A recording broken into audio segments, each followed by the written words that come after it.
말씀 선포하겠습니다. 오늘 말씀의 제목은 영광스러운 모습으로 변화되시다 란 제목으로 말씀을 전하도록 하겠습니다. 오늘은 주현우 마지막 주 유괴구원 사르크스 의와 생명의 나타남에 관한 말씀입니다. 영광스러운 모습으로 변화되시다 란 말씀을 통해서 하나님의 영광을 나타내 보여주셨습니다. 28절부터 보시면 살아있는 하나님의 영광이 무엇인지를 아주 분명하게 보여주셨어요. 이 말씀을 하신 후 8일쯤 되어 예수께서 베드로와 요한과 야고보를 데리고 기도하시러 산에 올라가사라고 말씀하고 있습니다. 이 말씀은 누가복음 바로 앞에 9장 22절에 이 죽음과 부활을 예고하시는 장면이 나옵니다. 22절 이르시되 인자가 많은 고난을 받고 장로들과 대제사장들과 서기관들에게 버림받아 죽임을 당하고 제3일에 살아나야 하리라 하시고 말씀하셨어요. 여기 인자의 죽음과 부활, 예수님의 그 죽음과 부활을 말씀하셨는데 이 말씀을 하시고, 그래서 이 말씀이라는 단어는 보통은 말씀하면 레고라든지 이런 단어를 사용하는데 여기에서는 로고스라고 하는 단어를 사용했어요. 왜 그런가 봤더니 하나님의 말씀 앞에 기록된 하나님의 말씀을 이야기할 때는 항상 단어가 로고스라고 하는 단어를 특별하게 사용하더라고요. 그래서 앞에 예수님께서 하신 그 말씀, 인자의 그 죽음과 부활이라고 하는 말씀은 그냥 예수님께서 사심으로 혼자 자기의 마음으로 자기의 생각으로 하신 말씀이다 라고 그렇게 생각하는 것이 아니라 이 말씀은 하나님의 말씀이요, 이 말씀은 하나님의 뜻이다 라고 하는 그런 뜻으로 구별해서 로고스라고 하는 단어를 사용한 게 아닌가 싶습니다. 그리고 중요한 게 이 말씀을 하신 후에 인자의 그 죽음과 부활이라고 하는 그 말씀을 하신 이후에 8일쯤 되었다는 것입니다. 8일이라고 하는 단어는 특별히 성경에 많이 등장하지는 않습니다. 그런데 이게 가끔 등장해요. 우리한테는 8일 어떤 의미가 있습니까? 이 한국 사람들한테는 8일이라고 하는 8일째 되던 날, 이 날이 별로 의미가 없어요. 근데 이스라엘 사람들한테는 이 8일이라고 하는 말에 그 의미가 아주 특별한 의미가 있는 것 같아요. 왜 그러냐면 창세기 17장 12절 말씀에 보시면 이 언약이 처음 등장합니다. 창세기 17장 12절 말씀에 보시면 하나님께서 그 아브라함에게 하나님의 그 헷불 언약을 파기한 거죠. 그래서 실패한 아브라함에게 하나님께서 두 번째 언약을 체결하세요. 이게 할례 언약인데 17장 12절 너희의 대대로 모든 남자는 집에서 난 자나 또는 너희 자손이 아니라 이방 사람에게서 돈으로 산 자를 막론하고 난지 8일 만에 할례를 받을 것이라 라고 말씀하세요. 그러면서 할례 언약 체결하시는데 이 할례는 언제 받는 거냐면 난지 8일째 되는 날 받는 거예요. 아시겠죠? 그래서 이스라엘 백성들은 실제로 애가 태어나 그러면 이제 지금은 언약을 지금은 하나님께서 체결하시는 거니까 그 체결하시는 것과 동시에 지금은 아브라함도 지금 나이가 17장에 보면 아브라함이 99세 때에 나타나서 말씀하시거든요. 그러니까 할례 언약은 99세 때에 하는 거란 말이에요. 아브라함이 99세 때에 8일 만에 할례를 할 수 없잖아요. 자기는 이미 99세가 됐으니까. 그러니까 이 언약을 체결할 때에 그 체결한 당사자들은 나이와 상관없이 날짜와 상관없이 그 직시로 했어요. 그런데 이제 그 뒤에 태어나는 사람, 이 언약이 체결된 그 후에 태어나는 사람은 태어나면 며칠 만에 8일 만에 뭐를 해야 돼요? 이 할례를 해야 된다라고 하는 것입니다. 이 할례라고 하는 게 뭐냐라고 했을 때 17장 11절 보시면 너희는 포피를 베어라 이것이 나와 너희 사이의 언약의 표징이니라 라고 말씀하고 있어요. 할례는 표징이에요. 무슨 표징이냐? 언약의 표징이에요. 하나님 언약하셨는데 그 언약을 메시지로 담는 그릇이 바로 할례예요. 할례. 그러면 이 할례를 통해서 뭘 하고 계시는 거냐? 베어내는 것이죠. 뭘 베는 거예요? 포피를 베어내는 거예요. 그 포피가 뭐예요? 육신이에요. 육신. 그런데 그 육신의 그 표피를 살을 베어내는 것, 잘라내는 것을 통하여 메시지를 전달하셨던 거죠. 그게 뭘까요? 창세기 21장 4절 보시면 이 언약 때문에 처음 태어난 아들이 있어요. 그게 바로 누구냐면 이삭입니다. 그래서 21장 4절 말씀에 보시면 이 언약을 따라서 그 아들 이삭이 난 지 8일 만에, 며칠이요? 8일 만에 그가 하나님이 명령하신 대로 할례를 행하였더라 하면서 그 첫 번째 언약을 실행한 사람이 아니죠. 이제 태어난 뒤에 실행한 사람은 이삭이에요. 이삭. 그리고 나서 실제로 예수님도 누가복음 2장 21절 말씀해 보시면 동일하게 이 언약을 따라서 할례를 받으세요. 누가복음 2장 21절 말씀해 보시면 할례할 8일이 되매 그 이름을 예수라 하니 곧 잉태하기 전에 천사가 일컬음 바로라 라고 말씀하고 있죠. 그래서 요 할례할 8일이 되어서 그 아기 예수를 데리고 가서 할례를 행해요. 그래서 예수님도 8일째 되는 날 할례를 받았다. 이스라엘 사람들은 그래서 정통 유대교를 믿는 하나님을 믿는 이스라엘 사람들은 항상 이 언약을 따라서 지금도 어떻게 한다고요? 할례를 행하고 있다라고 그렇게 보시면 돼요. 그래서 지금 아브라함도 할례를 받고 그리고 이삭도 할례를 받고 심지어는 쭉 뒤로 넘어가서 예수님 시대까지 할례를 받았다라고 성경이 말씀하고 있어요. 특별히 오늘 본문과 관련된 이 할례는 무엇을 말씀하고 있느냐라고 했을 때 저는 여호수아 5장 2절 말씀이 오늘 본문을 언약하고 있다라고 저는 생각합니다. 여호수아 5장 2절 말씀해 보시면 그때의 여호와께서 여호수아에게 이르시되 너는 부싯돌로 칼을 만들어 이스라엘 자손들에게 다시 할례를 행하라 하시매 여호수아가 부싯돌로 칼을 만들어 할례산에서 이스라엘 자손들에게 할례를 행하니라 라고 말씀하고 있어요. 그래서 이 할례를 어디서 행하냐면 지금 길갈이에요. 길갈.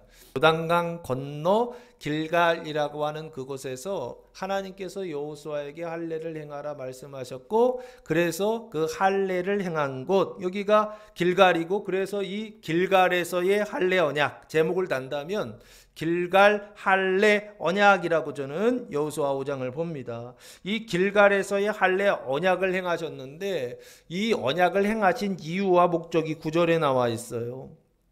9절 보시면 여호와께서 여호수아에게 이르시되 내가 오늘 애굽의 수치를 너희에게서 떠나가게 하셨다 하셨으므로 그곳 이름을 오늘까지 길갈이라 하느니라 라고 말씀하고 있어요. 그래서 길갈이라고 하면 뜻이 보니까 밑에 쭉 내려가시면 성경 굴러간다 라고 그렇게 돼 있죠. 길갈 굴러간다, 떠나간다, 잘라낸다 이런 것인데 수치를 잘라내는 거예요. 그 애굽의 수치를 잘라내는 것 이것이 바로 무엇이냐면 이 길갈에서의 할례 언약이다라고 하는 것입니다. 그런데 그게 언제 이루어진 거냐면 지금 애가 태어난 지 8일째 되는 날 일어나는 일이 행하는 일이 바로 이 할례 언약이라는 거예요. 이해되십니까? 그럼 오늘 본문이 이 8일과 관련된 일들을 말하고 있더라는 거예요. 예수의 죽음과 부활을 통하여 앞에 말씀하셨죠. 그리고 나서 8일 후의 이야기를 지금 하고 싶은 거예요. 사람이 죽고 사람이 그 인자의 그 죽음과 부활을 통하여 그래서 일어나는 8일째 되는 날 일어나는 어떤 것을 오늘 본문을 통하여서 우리에게 설명해 주고 싶다라고 하는 것입니다. 특별히 오늘 저는 이 여호수아의 말씀 길갈에서의 그 할례 언약 그 언약이 오늘 본문에 구속되는 그 성취의 말씀이다라고 저는 그렇게 보고 그래서 오늘 이 말씀을 그렇게 드리려고 합니다. 애굽의 수치를 결국에는 떠나게 했다. 잘라내시는 거죠. 육신에 있는 육신에 있는 그 표피를 베어내므로 애굽의 수치를 잘라내는 메시지를 할례 언약이라고 하는 곳에 담아서 이스라엘 대대로 전승했다라고 하는 거예요. 그래서 그것은 결국에 무엇을 말씀하고 있느냐? 예수님이 오늘 본문 영광스러운 모습으로 변화되시다라고 하는 이 모습을 통하여서 그 길갈에서의 할례 언약을 성취하고 계시다라고 하는 것을 본문이 말씀하고 있다라고 하는 것입니다. 특별히 신앙적으로 보았을 때 애굽의 수치를 떠나게 했다라고 하는 것은 육신에 있는 사망, 그 사르크스 사망을 어떻게 하시느냐면 생명으로 바꾸셔서, 그래서 사망이 생명으로 바뀌어졌다라고 하는 구약 때는 언약이니까 바꾸실 것이다 라고 하는 언약이었는데, 지금은 그 언약을 사르크스 사망을 사르크스 생명으로 바꾸었다 라고 하는 그 성취를 어디에다 담으셨냐면 이 할례 언약에다가 담아 놓으셨다라고 하는 것입니다. 그리고 그 담아 놓으신 그것을 오늘 예수의 영광스러운 그 모습으로 변화되시는 이것을 통하여 예수님이 그렇게 하셨다, 성취하셨다라고 하는 것을 말씀하고 있다라고 하는 것입니다. 그래서 8일쯤 되어 하면 이 8일은 이스라엘에게는 특별한 날을 기념하는 거구나, 그 할례를 기념하는 것인데, 그래서 죽음과 부활, 죽고 다시 부활이라는 건 살아나는 거잖아요. 그래, 이 살아난다라고 하는 것을 신앙적으로 보면 중생이라고 하고 거듭남이라고 하는데, 중생하고 거듭난 후에 8일째 되는 날 할례 언약을 주셔서, 그래서 무엇인가 그 뒤에 또 다른 구원을 이루시겠다라고 하는 것을 말씀하고 약속하고 있더라고 하는 것입니다. 그러면 아시겠죠? 할례 언약이라고 하는 것은 칭의와 중생을 얘기하는 것 같지가 않아요. 할례 언약이라고 하는 것은 뭘 얘기하느냐? 칭의 중생 이후에 8일째 되는 날 이 언약을 체결하셔서 그 다음 구원을 어떻게 하시겠다라고 하는 거예요. 진행해 가시겠다, 너희에게 은혜를 베풀어 주시겠다, 너희를 구원해 주시겠다라고 하는 것을 말씀하고 있더라는 거예요. 그러면 이 언약이 뭡니까? 당연히 칭의 중생한 이후에 받아야 될 구원이 뭐냐고요? 생명으로 성장하고 생명으로 온전하고 생명으로 충만해지는 어떤 이것을 얘기하죠. 그래서 이삭을 이야기하고 야곱을 이야기하고, 그래 재밌는 건 뭐냐면 성경에 아브라함도 할례를 받고 이삭도 할례를 받는 장면이 나와요. 근데 야곱은 할례를 받는 장면이 나올까 안 나올까요? 없더라고요. 요셉은요? 없어요. 근데 간접적으로는 있어요. 어디에 있느냐면 창세기 34장에 그 디나 사건 때, 그때 그 세겜족들하고 그 형제들이 가서 협상할 때 있잖아요. 너희가 할례를 받으면, 우리와 같이 할례를 받으면 너희를 용납할 것이다, 이 얘기를 할 때 이 사람들이 간접적으로 할례 받았구나, 이거를 유추하고 생각할 수 있게끔은 써놨더라고요. 그런데 할례 받는 장면은 있다 없다? 없어요. 왜 없을까요? 이삭에게는 아주 분명하게 8일째 되는 날 할례 받는 게 기록되어 있어요, 성경에. 근데 야곱하고 요셉은 안 써 있어요. 이해가 되십니까? 왜 그런지 아시겠어요? 야곱과 요셉을 통하여서 그 할례 언약이 성취되고 있기 때문에 그런 게 아닌가 싶어요. 이해되시죠? 그 전에 있을 때에는 미리 그걸 언약할 때, 약속할 때는 미리 이야기해야 되지만, 그게 진행될 때는 굳이 그것을 이야기할 필요가 없는 거죠. 그래서 창세기에도 보면 이 할례에 대한 말씀이 나오는데, 아브라함 이삭까지는 정확하게 8일째 되는 날 이삭 할례를 받더라고요. 야곱하고 요셉은 없더라라고 하는 걸 성경을 보면 제가 확인을 했어요. 지금 8일째 되어 예수께서 누구를 데리고 가시냐면 베드로와 요한과 야고보를 데리고 기도하시러 산에 올라가셨다라고 말씀하고 있어요. 베드로는 뜻은 바위, 반석이라고 하는 뜻을 가지고 있고, 요한은 여호와께서 총애하심, 사랑하심이라고 하는 뜻의 이름이고, 야고보는 아브라함, 이삭, 야곱 할 때 그 야곱입니다. 야곱하고 똑같은, 그게 히브리식으로 보면은 이 야고보 그렇게 번역을 해놨어요, 헬라식으로. 그래서 뜻은 뭐냐면 발꿈치를 잡은 자, 그래서 대신 하는 자라고 하는 뜻을 가지고 있습니다. 이 베드로와 요한과 야고보는 예수님의 제자들 중에서도 어떤 제자들인가요? 보통 수제자, 중요한 제자들이다라고 이렇게 말씀하죠. 그래서 성경에서도 보면 특별히 사복음서에 베드로, 야고보, 요한 많이 등장하지 않습니까? 그래서 많이 등장하고 중요한 때마다 등장하기 때문에 이 사람들은 신앙에 있어서 아주 높은 좋은 신앙을, 큰 믿음을 가지고 있구나 라고 그렇게들 생각하시는데, 제가 볼 때는 오히려 반대일 수 있다라는 생각을 해봅니다. 왜 그러냐? 이분들은 굉장히 단순하셨어요. 그리고 과격하셨어요. 그리고 무식하셨어요.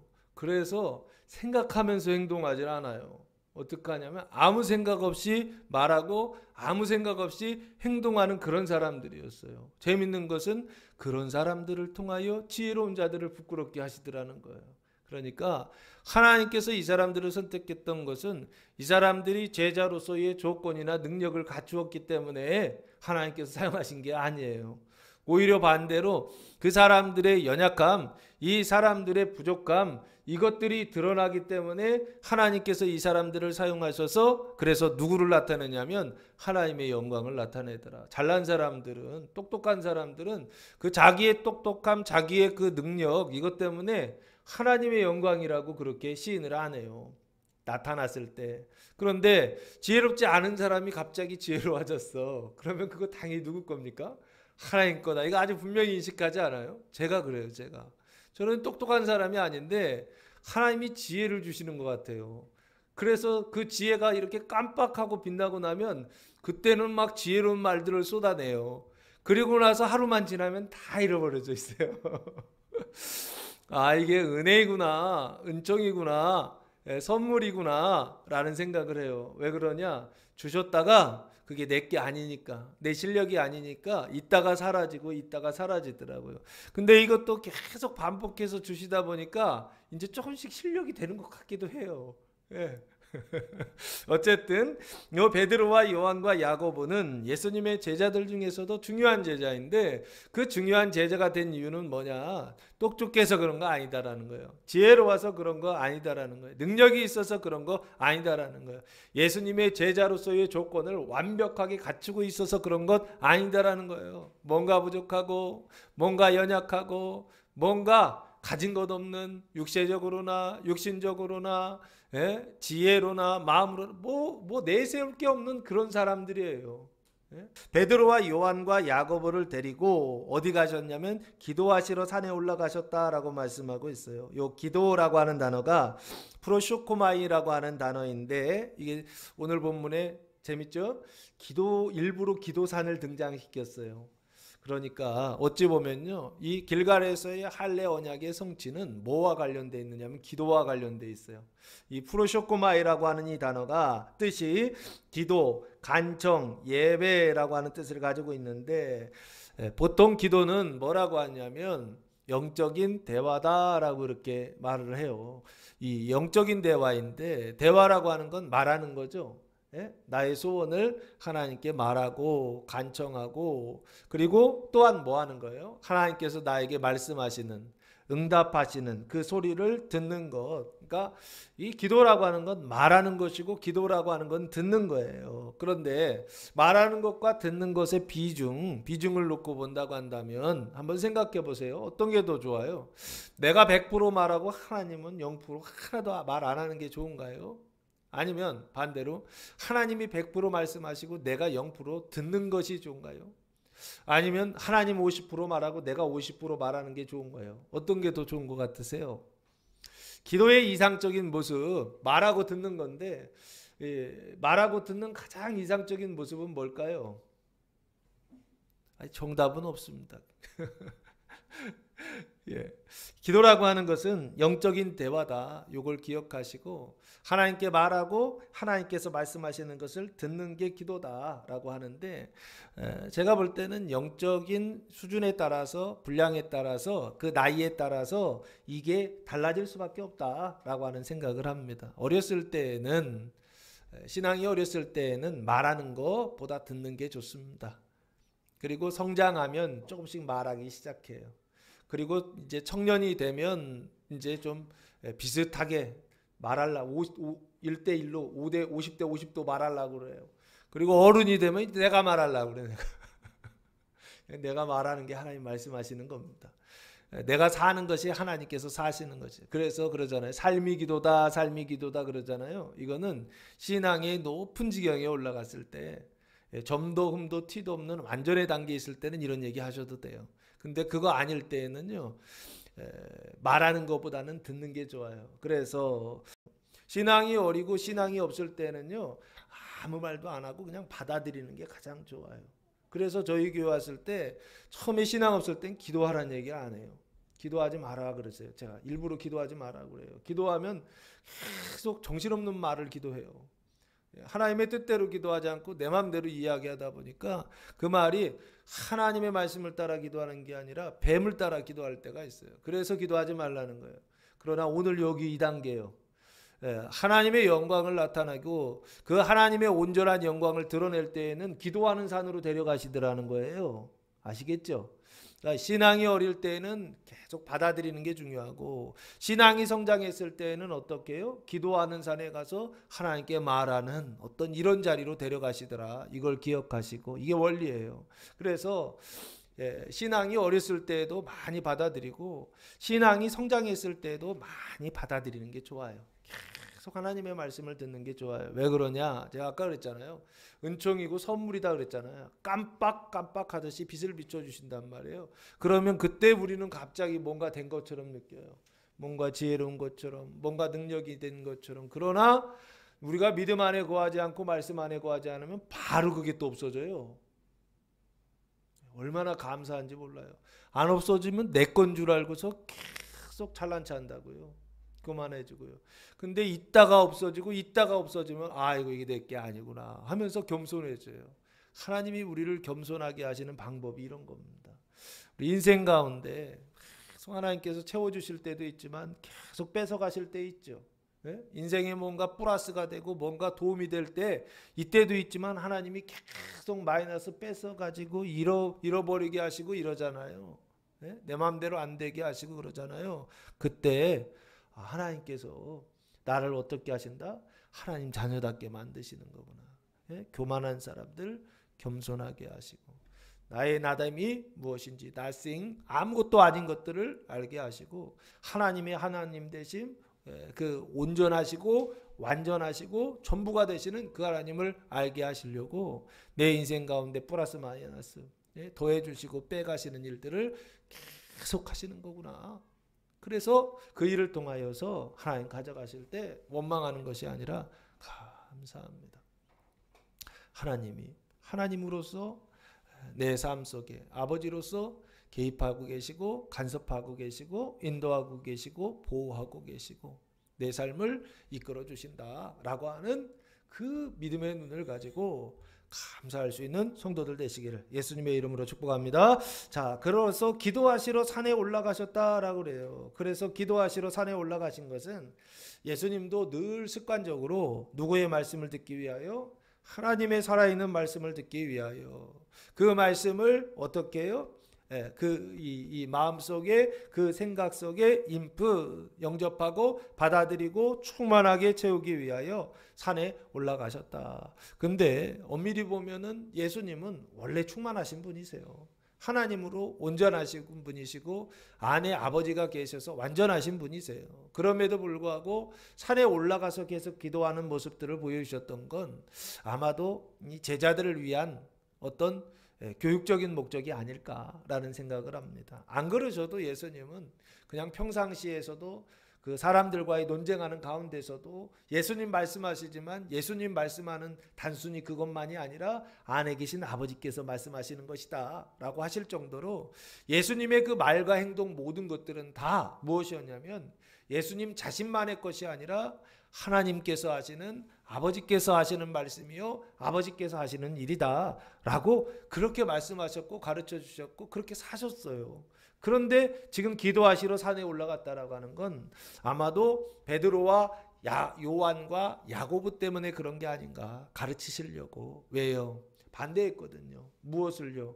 예수님의 그 죽음과 부활을 이루셨을 때 첫 번째 말씀하신 거거든요. 3번 말씀하시는데 오늘 본문 바로 앞에는 처음 얘기하신 거예요. 그 인자의 죽음을 말씀하셨을 때 예수를 붙들고 항변했던 사람이 바로 누구냐면 베드로예요. 베드로요. 오늘 누가복음에는 예수를 붙들고 항변하는 장면이 나오지 않지만 마태, 마가복음에는 예수를 붙들고 항변하면서 예수님 그렇게 되지 않을 것입니다. 기필코 내가 주님 그렇게 되지 않도록 막아낼 것입니다. 이런 항전의 의지를 가지고 있었던 사람이 지금 베드로예요. 그런데 그 베드로에게 예수님 뭔가 가르치실 필요가 있었다는 거예요. 뭐가요? 네가 생각하는 것 그리고 네가 행동하려고 하는 그거 하나님의 뜻이 아니요.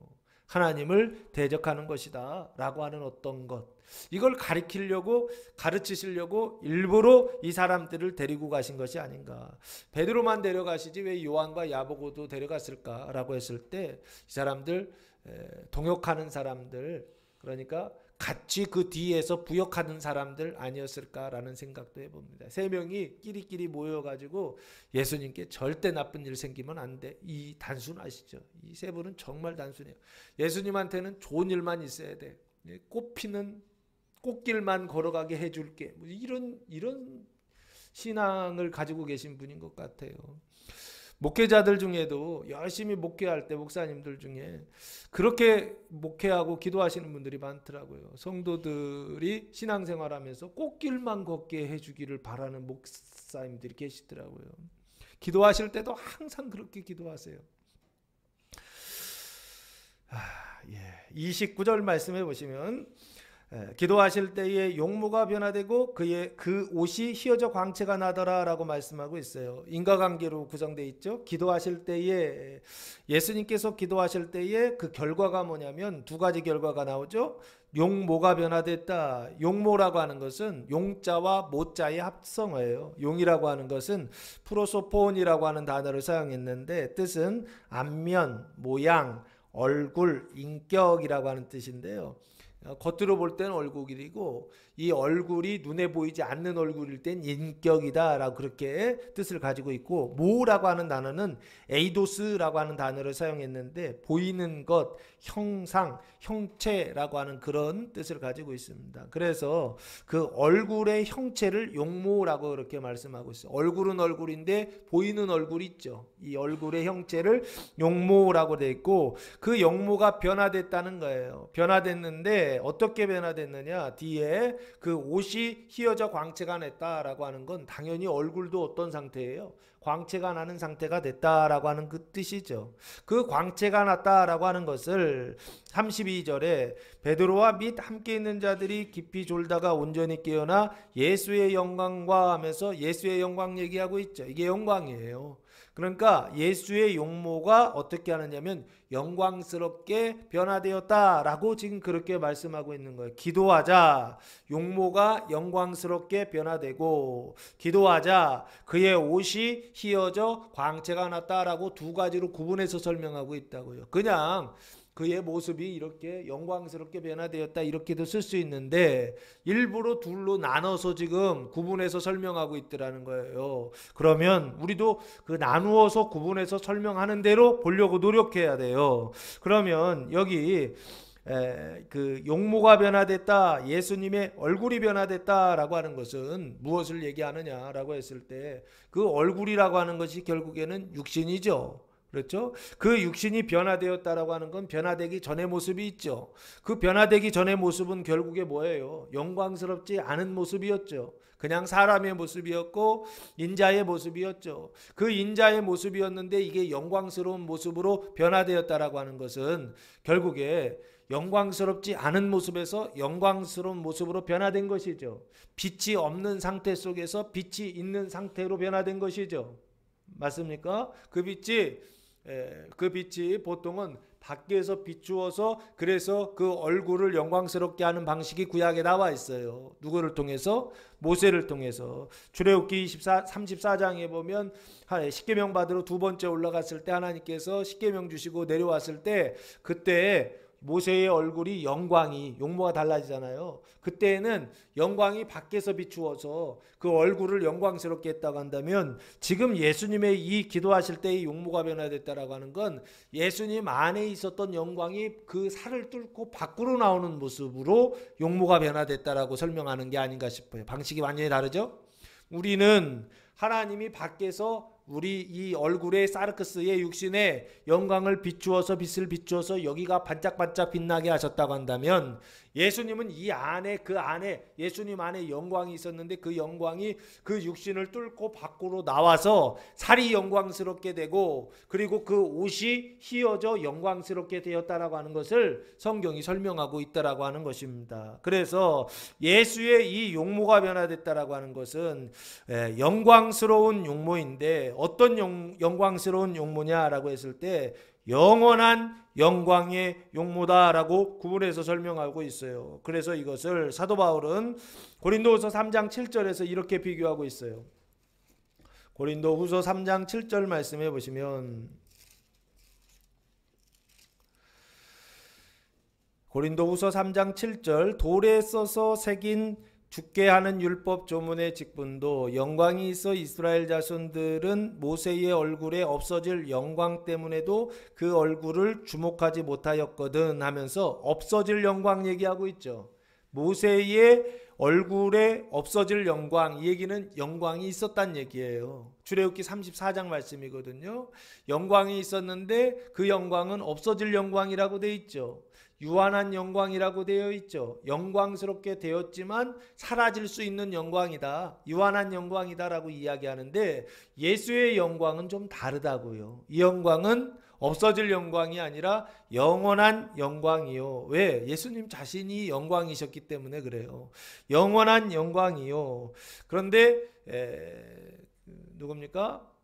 모세가 가지고 있었던 영광은 똑같은 영광인데 이건 사라질 영광이다라고 지금 그렇게 말씀하고 있어요. 그래서 그 예수의 영광, 영원한 영광의 용모가 변화됐다. 이게 팩트예요. 그리고 두 번째 팩트는 그 옷이 휘어져 광채가 났다라고 그렇게 말씀하고 있어요. 그 옷이라고 되어 있는데 원래는 아우토스라고 해서 대명사로 되어 있어요. 그의 옷이죠. 예수의 옷이 휘어져 광채가 났다라고 그렇게 말씀하고 있어요. 그 예수의 옷이라고 하는 것이 눈으로 볼 때는 예수님의 옷이에요. 그런데 성경에서는 이 옷을 특별한 의미로 사용할 때가 있어요. 신앙적인 영적인 의미로 사용될 때가 있어요. 그게 어디 있느냐면 계시록 3장 5절 말씀해 보시면 요한계시록 3장 5절 말씀해 보시면 이기는 자는 이와 같이 흰 옷을 입을 것이요 내가 그 이름을 생명책에서 결코 지우지 아니하고 그 이름을 내 아버지 앞과 그의 천사들 앞에서 시인하리라 라고 말씀하고 있어요. 여기 보시면 흰 옷이 나오죠. 이기는 자는 흰 옷을 입을 것이다. 이 흰 옷이 영광스러운 빛으로 빛나는 옷이에요. 빛나는데 왜 흰옷이라고 했느냐면 깜깜함 어둠이 하나도 없는 색깔인 것이죠. 빛나는 옷이에요. 빛나는 옷. 그 흰옷을 입을 것이다. 이기는 자는 흰옷을 입을 것이다. 사대교회의 성도들에게 지금 말씀하고 있죠. 그리고 나서 흰옷이 또 등장해요. 그 흰옷은 어디에 등장하냐면 4장 4절 말씀해 보시면 이번에는 장로들이 입고 있어요. 4장 4절 요한계시록입니다. 계속 또 보좌에 둘러 24 보좌들이 있고 그 보좌들 위에 24 장로들이 흰옷을 입고 머리에 금관을 쓰고 앉았더라 라고 말씀하고 있어요. 할렐루야. 이렇게 되기를 축복합니다. 우리 교회 성도들이 흰옷을 입고 그리고 머리에는 뭐까지 쓰는 면류관인데 무슨 면류관? 개털 면류관 말고 금 면류관 쓰는 성도들 되시기를 축복합니다. 올해 이 은총이 있을 거예요. 금 면류관 쓰는 흰 옷을 입고 금 면류관을 쓰는 은총이 있을 거예요. 이건 예언하고 장담합니다. 왜? 성경이 말씀하고 있기 때문에 그래요. 제가 뭐 그렇다는 게 아니라 하나님이 말씀하고 있기 때문에 육신의 새 옷을 입혀주실 거예요. 빛나는 옷을 입혀주실 거예요. 그 할례 언약을 통하여서 약속하신 그 옷을 입혀주실 거예요. 그게 사르크스 생명의 옷입니다. 그것을 거룩함의 옷이라고 했고 그것을 영광의 옷이라고 말씀하고 있어요. 그래서 특별히 이 흰 옷을 성경에서는 뭐라고 말씀하고 있느냐 두 가지로 얘기하고 있더라고요. 요한계시록 19장 이건 지난주에 한번 말씀드렸는데 요한계시록 19장 13절 말씀해 보시면 이제 백마탄 왕자님이 등장하시죠. 또 그가 핏 뿌린 옷을 입었는데 그 이름은 하나님의 말씀이라 칭하더라라고 말씀하고 있죠. 여기 보시면 피 뿌린 옷이 나오죠. 근데 그 피 뿌린 옷이 뭐냐라고 했을 때 하나님의 말씀이다라고 되어 있죠. 그러니까 옷을 만들 때는 그 옷을 만드는 어떤 재료 같은 게 필요하잖아요. 그렇죠? 그 재료를 지금 뭐라고 말씀하고 있느냐면 하나님의 말씀이 재료가 되어서 무슨 옷을 만든다? 여기는 옷, 피 뿌린 옷을 만들고 그래서 흰 옷, 빛나는 옷을 만드는 그런 재료가 된다라고 하는 것을 말씀하고 있는 게 아닌가. 우리가 열심히 뭐 하여튼 눈만 뜨면 읽고 눈 감고 있을 때에도 성경 틀어놓고 자는 이유가 뭐냐? 하나님의 말씀을 그렇게 막 붙들려고 하는 이유가 뭐냐? 이 흰 옷 입으려고 하는 거예요. 흰 옷을 만드는 일이에요. 그 일이요. 예? 죽으라고 성경 읽고 힘들어도 성경 읽고 세상에서도 우리가 돈을 벌기 위해서 열심히 일하지 않습니까? 힘들어도 일하고 괴로워도 일하고 하기 싫어도 일하고 하는 이유가 뭐예요? 돈 벌기 위해서. 그렇잖아요. 뭐 돈을 벌어야 사니까. 근데 이 여기 하나님의 말씀이요. 하나님의 말씀이 뭐가냐면 흰 옷을 입는 어떤 조건이 되고 재료가 된다는 거예요. 그러니까 말씀이 없으면 흰 옷을 만들 수가 없어요. 말씀이 없는데 흰 옷을 만들었다고 한다면 그 옷은 흰 옷이 아니에요. 검은 옷이죠. 사람들 볼 때나 흰 옷이지 하나님 보실 때는 흰 옷이 아니다라고 저는 생각합니다. 그리고 나서 하나 더 나와요. 그 옷이 뭐냐면 19장 8절 말씀해 보시면 19장 8절 말씀해 보시면 그에게 빛나고 깨끗한 세마포 옷을 입도록 허락하셨으니 빛나는 옷이죠. 근데 여기 세마포라고 되어 있죠. 그렇죠? 세마포 깨끗한 세마포 옷을 빛나는 옷이에요. 허락하셨으니 이 세마포 옷은 성도들의 뭐다?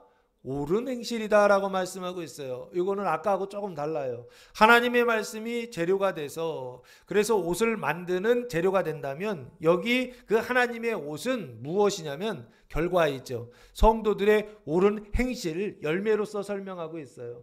옳은 행실이 이 옷을 만든다 이게 아니고 이 옷 때문에 어쩌면 이 옷이 인과관계가 되어서 옳은 행실, 거룩한 행실을 한다라고 하는 것을 설명하고 있는 게 아닌가 싶습니다. 하나님의 말씀이 재료가 되고 그래서 옷을 만들면 그 옷을 입고서 어떻게 하는 거예요?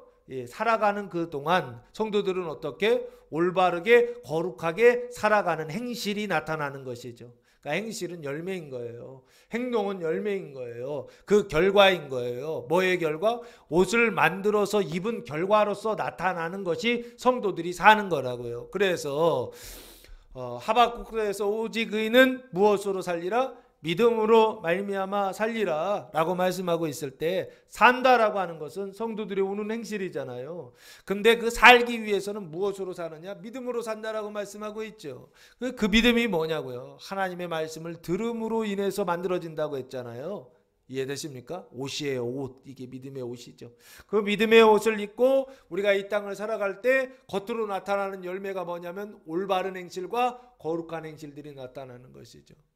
부정한 행실들이 잘라지고 그리고 가증한 행실들을 잘라내시고 이 옷을 입고 다닐 때에 어떻게 되는 거예요? 거룩한 행실들 그리고 정결한 행실들이 겉으로 결과로서 나타나게 된다라고 하는 것을 성경이 말씀하고 있는 게 아닌가 싶어요. 이 원인과 결과가 바뀌면 그때부터는 율법주의가 되는 거예요. 이 원인과 결과가 바뀌면 그때부터 어떻게 되는 거예요? 형식주의가 되는 거예요. 그게 무슨 뜻이냐면 사람이 행위를 통하여 거룩하게 된다라고 하는 거예요. 반대죠? 우리가 뭔가를 행해야만 거룩해진다라고 자꾸 생각한다고요. 그게 아니에요. 거룩해져야 행할 수 있는 거예요. 거룩해져야 살 수가 있는 거예요. 거룩해지는 것이 원인이라고 한다면 실천이라고 하는 것은 그 결과로 나타나는 것이지 우리가 끊임없이 우리 몸을 닦아서 실천해서 거룩해진다라고 반대로 착각하면 그때부터는 교만해져요.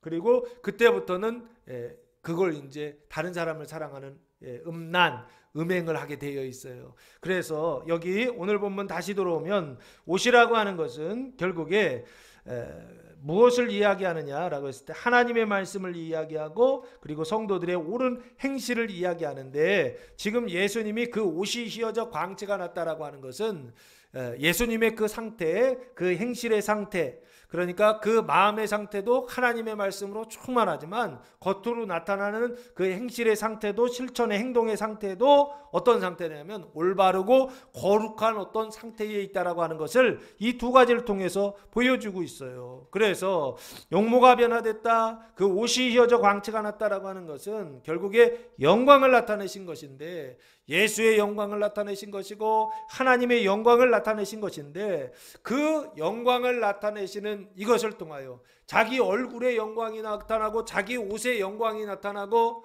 그 자기 얼굴의 사르크스 사망이 생명으로 바뀌고 자기 행실이 가증함에서 거룩함이 바뀌는 이 두 가지 팩트, 이 사실을 통하여서 뭔가를 지금 언약하고 있고 약속하고 있다고요. 이거 자체가 또한 뭔가를 언약하고 약속하고 있다는 것입니다. 그게 뭘까요?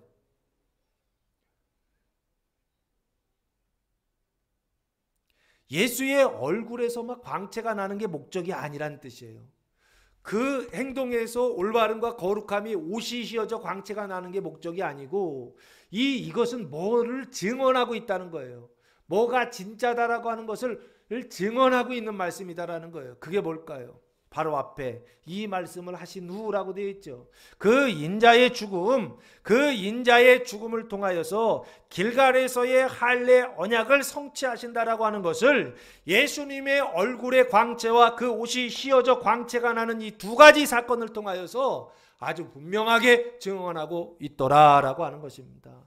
사랑하는 성도 여러분, 사람이 육신의 그 죄와 사망을 잘라낼 수 있는 그 방법이 뭐냐라고 했을 때, 예수님이 이 두 가지 사건을 통하여서 이게 진짜다라고 하는 것을 증언하셨다라고 하는 것을 기억하시고, 그래서 이것은 지금 볼 때 그때는 영광으로 변하셨지만 지금은 이게 성취가 되셨죠. 그렇죠?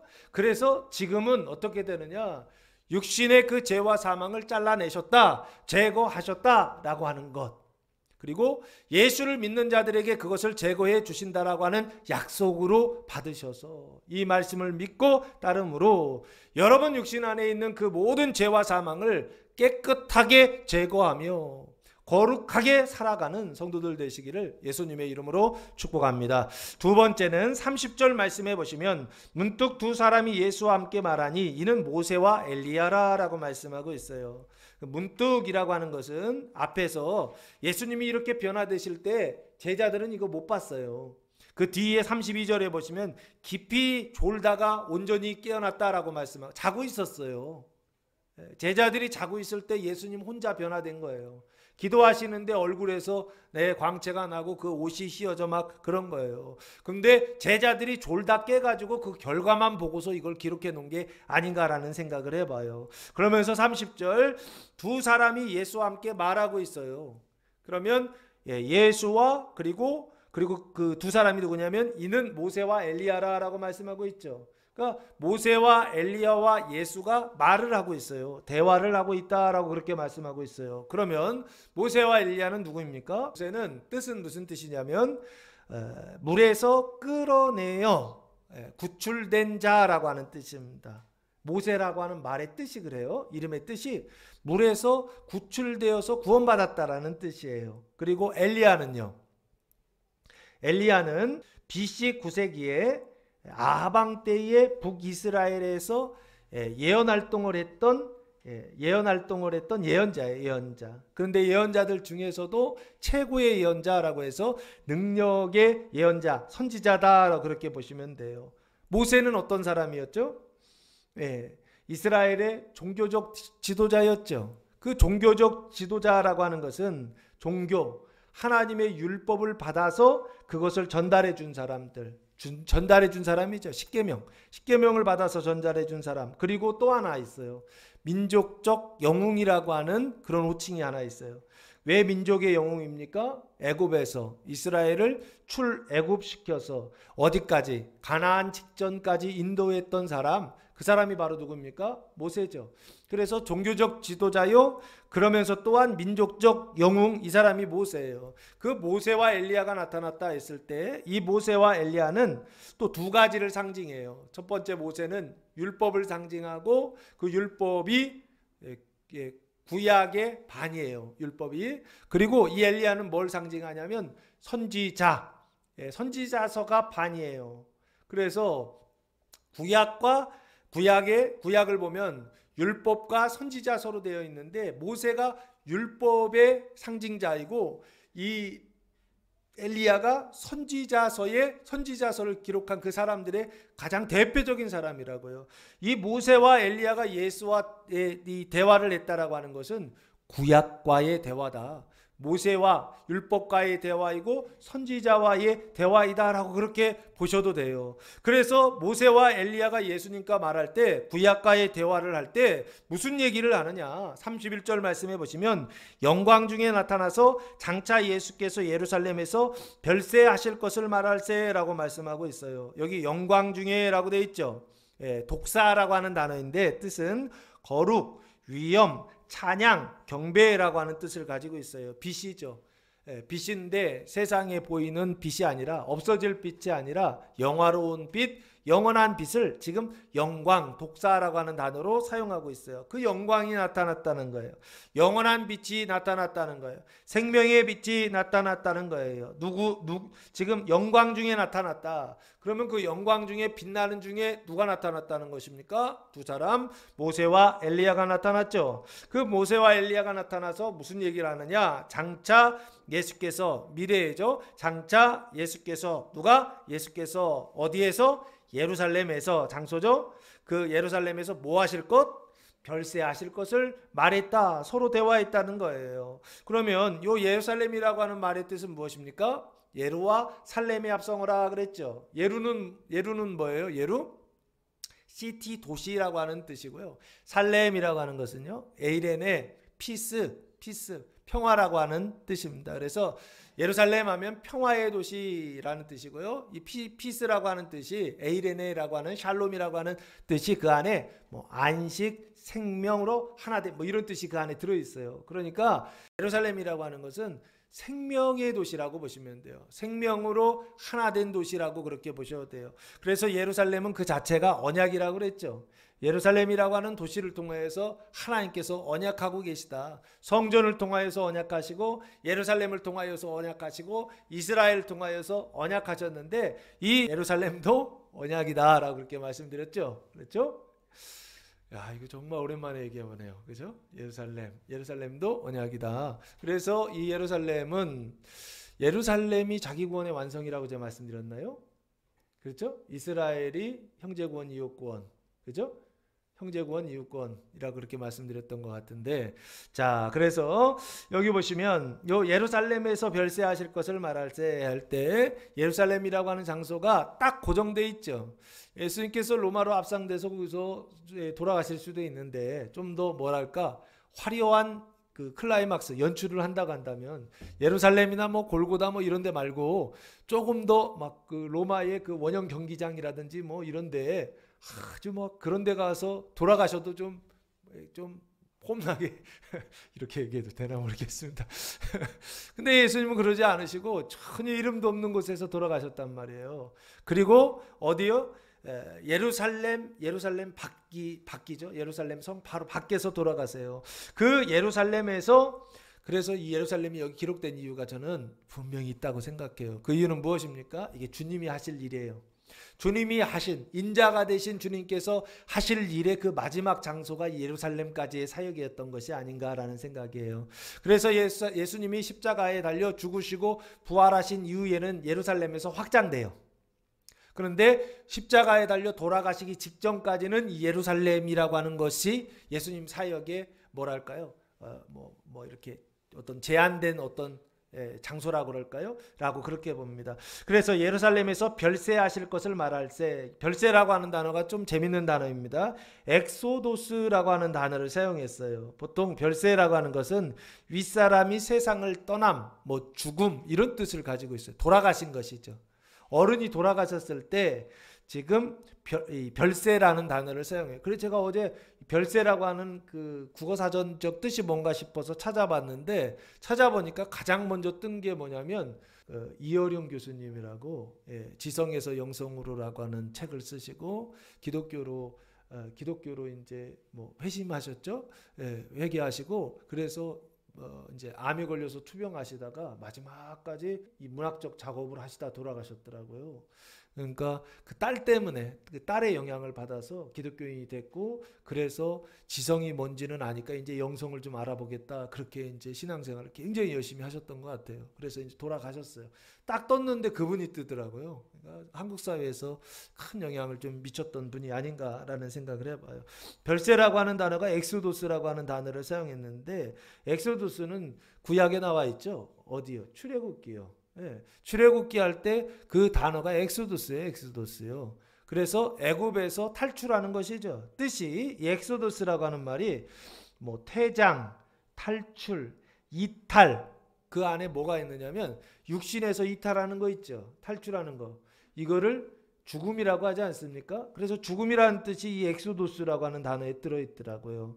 이 별세하실 것을 말할 때, 모세도 별세를 이야기하고 있고, 그리고 엘리야도 별세를 이야기하고 있고, 상징적으로 가면 율법도 인자의 죽음을 말하고 있고, 선지자도 인자의 죽음을 예언하고 있다라고 하는 것을 성경이 모세와 엘리야를 통해서 지금 말하고 있는 거예요. 그 당시에는 구약이고, 그 당시에는 성경이고, 지금 우리가 봤을 땐 구약인데, 그 구약 전체가 말하고 있는 바가 뭐냐라고 했을 때, 한마디로 얘기하면 별세를 말하고 있다는 거예요. 죽음을 말하고 있다는 거예요. 누구의 죽음? 인자의 죽음을 말하고 있다라고 하는 거예요. 그 모세도 와서 인자의 죽음을 말하고, 선지자 엘리야도 와서 인자의 죽음을 말하고 있다는 거예요. 그 인자의 죽음은 그래서 이 구약의 총체다라고 보시면 돼요. 구약이 말하고 있는 메시지의 핵심, 가장 중요한 메시지, 가장 많이 말하고 있는 메시지가 뭐냐 했을 때 인자의 죽음이에요. 그래서 우리가 구약을 볼 때마다 느끼는 점이 있잖아요. 뭡니까? 하나님은 왜 이렇게 죽이신대? 하나님은 왜 이렇게 엄격하시대? 하나님은 왜 이렇게 세상을 심판하시는지, 미워하시는지 모르겠다라는 그런 생각이 들지 않습니까? 구약에 끊임없이 하나님께서 징계하시고, 끊임없이 하나님께서 심판하시고, 끊임없이 하나님께서 구원하시는 일을 하시는데, 그 내용을 보면은 처음부터 끝까지 죄인을 계속 심판하시는 내용이에요. 맞죠? 그래서 우리가 구약을 읽을 때 그 구약의 뜻이 뭔지를 모르면, 구약이 뭘 말하고 있는지, 구약이라고 하는 표진 그 그릇 속에 어떤 메시지를 담고 있는지 그 핵심을 모르면 계속 둥구름 잡듯이 내가 구약을 행함으로 구원을 받고, 내가 구약을 행함으로 의롭게 되고, 내가 구약을 행함으로 거룩게 된다라고 하는 착각을 일으킨다고요. 이게 대표적인 사람이 누굽니까? 유대인들이고 바리새인들이고 사두개인들이 그랬죠. 율법을 행함으로, 계명을 준수함으로 의롭게 된다. 이게 바리새인들이었잖아요. 그리고 제사라고 하는 의식을 통하여서 그 죄를 씻는다라고 하는 생각을 가지고 평생 했던 사람들이 사두개인들이었단 말이에요. 의식을 통해서, 행위를 통해서 거룩해진다는 거예요. 근데 그렇게 된다 안 된다? 안 된다고요. 사람의 행위를 통하여서 그렇게 되는 것이 아니고, 거룩해져야 그렇게 살 수 있다고요. 원인과 결과가 반대로 되어 있더라고요. 여기 예수님께서 별세하실 것을 말씀하신다라고 하는 것은 구약이 끊임없이 총체적으로 말하고 있는 것이, 모세와 엘리야를 통하여 말하고 있었던 내용이 뭐냐 했을 때 별세예요. 죽음이에요. 인자의 죽음이에요. 창세기 3장이 아담과 하와가 타락함으로 인해서 죄와 사망의 종로로 타게 되었고, 그 가운데 태어난 모든 사람들은 원죄를 가지고 죄인이 되었던 것처럼, 그 죄인을 심판하셔서 죄인의 죽음을 통하여서 하나님이 누구를 구원하시느냐? 하나님의 자녀들을 구원하시는 내용이 구약의 내용이었던 거예요. 인자의 죽음을 통하여 구원받는다는 거예요. 그 인자의 죽음을 통하여 사람이 이롭게 되고, 인자의 죽음을 통하여서 생명을 얻는, 거룩하게 된다라고 하는 것을 구약을 통해서 끊임없이 말씀하셨는데 그걸 못 알아들었던 거예요. 그래서 지금 누가 등장하냐면 모세와 엘리야가 등장한 거예요. 등장해서 무슨 얘기하느냐? 딴 얘기 하나도 안 해요. 오직 한 가지 주제. 뭐예요? 별세예요, 별세. 예수께서 예루살렘에서 지정하시잖아요. 예수가 죽어야 돼요. 그리고 누가요? 예루살렘에서 장소요. 그리고 거기서 뭐 한다고요? 별세 돌아가실 것을 말했다는 거예요. 이 대화요. 이 대화를 우리는 어떤 대화라고 그래요? 예수가 예루살렘에서 유쾌한 대화인가요? 우리가 이게 영광스러운 대화라고 저는 제목을 달았는데 영광스러운 대화인가요? 오늘 이따 끝나고 예배 끝나고 하나님이 당신을 심판하실 것입니다. 뭐 죽이실 것입니다. 예? 유쾌하냐고요? 이번 주간 여러분을 하나님께서 죽이실 것입니다. 기분 좋으시냐고요? 예? 그 죽인다는 게 이 육체적인 어떤 죽음을 얘기하는 게 아니라 이 육 속에 있는 사망을 죽인다는 거예요. 이 육 속에 남아있는 죄와 사망을 멸하신다는 거예요. 그것을 심판하시고 그것을 멸하심으로 우리를 구원하시고 우리를 살리시는 그 언약을 지금 오늘 성경이 말씀하고 있다고요. 아시겠습니까? 그 죽음과 부활, 그 죽음과 부활을 통하여 8일째 되는 날 언약하시잖아요. 그 뒤에 이어질 그 거룩함, 그 뒤에 이어질 그 정결함, 그 내용을, 구원의 내용들을, 그 성화의 내용들을 오늘 본문이 계속 말하고 있다고요. 예수의 용모가 변화되는 것을 통하여 이게 맞다라고 말씀하셨고, 그리고 또 누구를 등장시켰느냐면 모세와 엘리야를 등장시켜서 모세와 엘리야도 이 얘기를 하고 있으니까 인자의 죽음, 그 인자의 죽음을 통하여 구원받는 것이 맞다 이 얘기를 하고 있다고요. 그 얘기를 계속하는 이유는 뭔가요? 안 믿는다는 거예요. 사람들이 안 듣는다는 거예요. 인자의 죽음을 통하여 구원받는 것이 아니라 어떻게요? 어떻게 해서든지 인자의 행함을 통하여서 사람의 행함을 통하여 자기의 행함을 통하여 구원받을 수 있다라고 하는 이 생각이 사로잡혀 가지고 하나님의 뜻을, 하나님의 말씀을 대적하고 있더라는 거예요. 누가? 베드로와 요한과 야고보가요. 또한 누가요? 오늘날 교회 다니고 있는 예수님을 믿는다는 성도들이요. 또한 누가요? 여러분 아닌가요? 그 베드로, 야고보, 요한이 여러분 자신 아니냐고요. 예수님이 얼굴로 변화돼도 못 믿어요. 그러니까 모세와 엘리야가 나타나서 또 얘기한 거예요. 그래 믿어요, 못 믿어요? 못 믿어요. 왜 못 믿습니까? 뒤에 보시면 32절 말씀해 보시면 베드로와 및 함께 있는 자들이 깊이 졸다가 온전히 깨어나 예수의 영광과 및 함께 선 두 사람을 보더니 라고 말씀하고 있어요. 베드로와 및 함께 있는 자들, 야고보와 요한이죠. 이 사람들 뭐하고 있었다는 거예요? 깊이 졸았다 하는 거예요. 완전히 잠에 그냥 빠져 들어간 거죠. 깊이 졸다가 온전히 깨어났다라고 말씀하고 있어요. 졸다라고 하는 단어가 힙노스라고 하는 단어를 사용했는데 뜻은 잠이라고 하는 뜻이 있고 죽음이라고 하는 뜻이 있는데 거기에 영적인 무감각이라고 하는 뜻이 같이 들어있더라고요. 깊이 졸았다라고 하는 것은 육체적인 졸음, 이것도 맞습니다. 그러나 그 육체적인 졸음보다도 더 중요한 게 영적인 졸음이 있었다는 거예요. 영적으로 잠자고 있었다는 거예요. 그 영적으로 잠자고 있었다라고 하는 걸 뭐 보통 죽었다고도 표현하고 잠잔다라고도 표현하고 무감각이라고도 그렇게 표현하는 겁니다.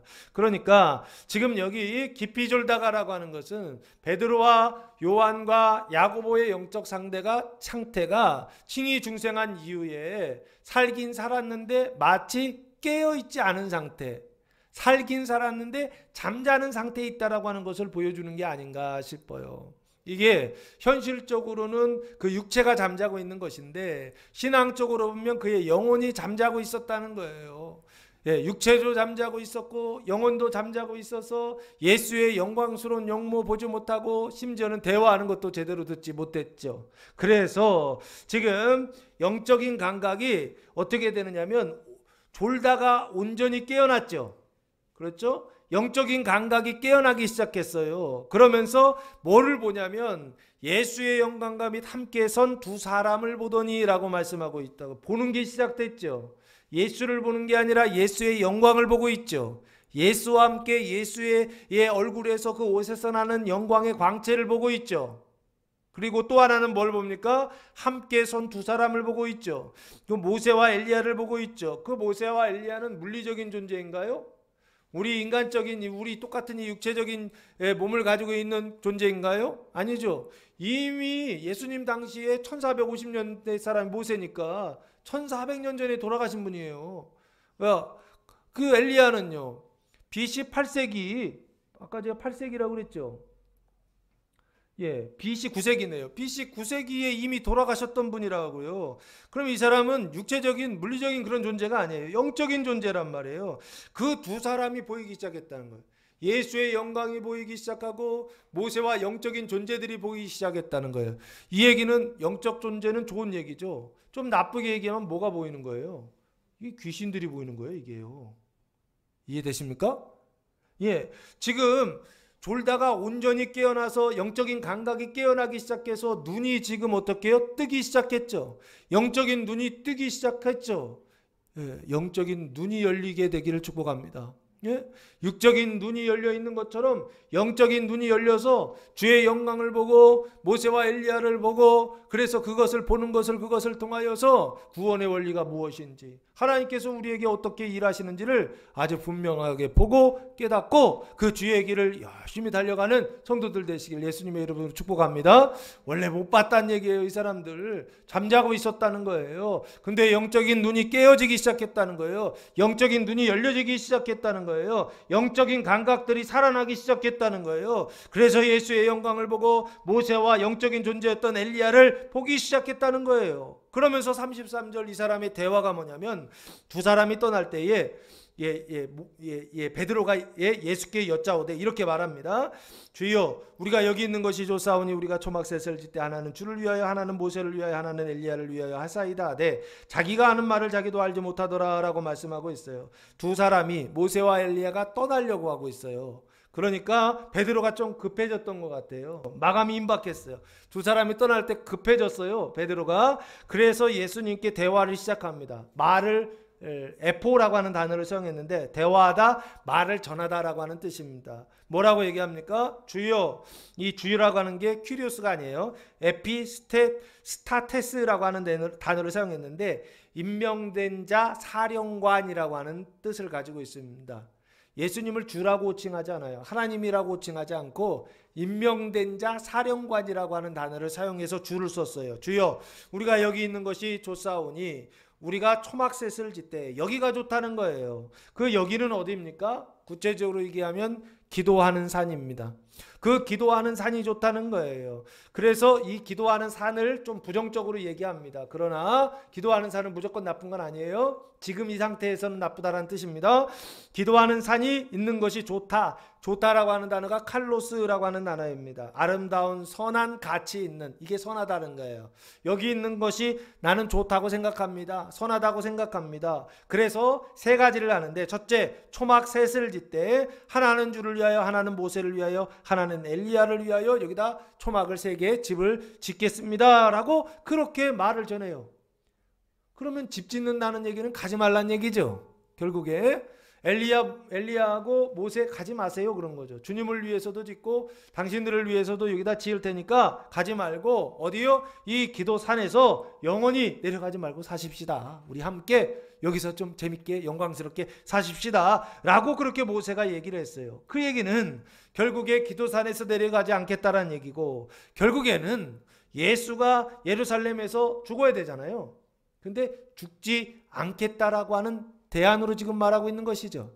이게 베드로가 가지고 있었던 선이라고요. 마찬가지로 우리도 그런 선을 가지고 있지 않습니까? 인자의 죽음, 인자의 고난, 내 안에 있는 이 죄인의 죽음, 내 육신 안에 있는 이 죄, 내 이 육신에 남아있는 이 죄를 예수님께서 심판하시고 이 죄를 주님께서 제거하시는 그 일을 통하여 우리를 거룩하게 하시고 우리를 점과 한과 티도 없는 완전한 자로 그렇게 세워주시기를 원하시는데, 우리는 여기가 좋사오니 하면서 내려가려고 하질 않아요. 그 심판의 자리로, 인자의 죽음의 자리로 내려가지를 않으려고 그래요. 그 고난의 자리로, 그 괴로운 자리로, 그 귀찮은 자리로 내려가지를 않으려고 그래요. 그리고 그냥 그 기도하는 자리, 그 자리에서만 머물러서 거기서만 살려고 한다고요. 사랑하는 성도 여러분, 내려가시기 바랍니다. 예루살렘으로 내려가시기 바랍니다. 평화의 도시로 내려가시기 바랍니다.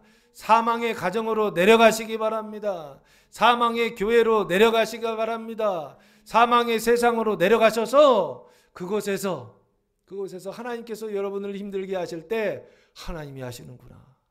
하나님이 나의 손이 아니라 하나님의 손으로서 나를 선하게 하시는 거구나 하면서 감사하면서 그 길을 걸어갈 수 있는 성도들 되시기를 바라겠습니다. 오늘 여기 베드로는 지금 이렇게 이야기하고 있다는 거예요. 이게 선이다라는 거예요.